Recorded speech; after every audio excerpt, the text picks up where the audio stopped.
বাচ্চারা খেতে চায় না, পুষ্টির ঘাটতি নিয়ে বেড়ে উঠছে, সমাধান কী? এ ব্যাপারে অনেকেই জানতে চেয়েছেন। তো আজকে বিষয়ে আলোচনা করব, বাচ্চার বয়সের সাথে সাথে পুষ্টিকর খাবার কিন্তু খুবই গুরুত্বপূর্ণ।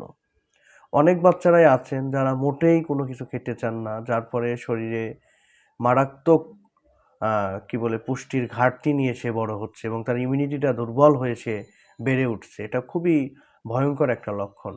আর মোবাইল ফোন থেকে তো রেডিয়েশন, এ তো ধ্বংসের কারণ আছেই। এ সকল বিষয়গুলো সামনে রেখেই আজকে পরামর্শ দিব এমন একটা খাবারের, যে খাবারটি আপনার বাচ্চার পরিপূরক হবে। সে যদি অন্য কোনো খাবার ঠিকভাবে নাও নেয়, তো আমি মনে করব যে তার আর পুষ্টির অভাব সেরকম হবে না। সেরকমই একটা খাবার হলো অ্যামিনিটিন।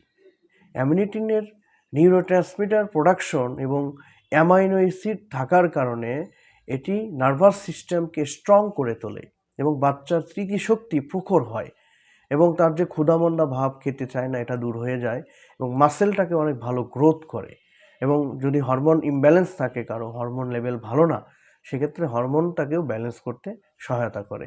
এবং তার ক্ষেত্রে আর একটা ব্যাপার হলো যে ডাইজেস্টিভ ফাংশনটাকে স্ট্রং করতে সহায়তা করে, ভালো করে এটাকে।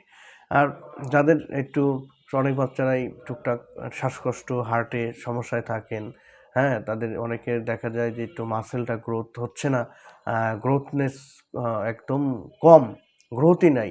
সে সকল বাচ্চাদের ক্ষেত্রে অ্যামিনিটি থাকার কারণে এটা খুব ভালো কাজ করে। ওমেগা-3 ফ্যাটি অ্যাসিড সমৃদ্ধ এই খাবারটা আপনারা খাওয়াতে পারেন।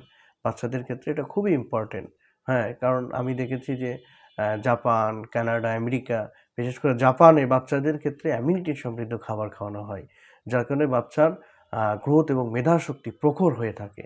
সুতরাং এই খাবারটা বাচ্চারা খেতে পারে।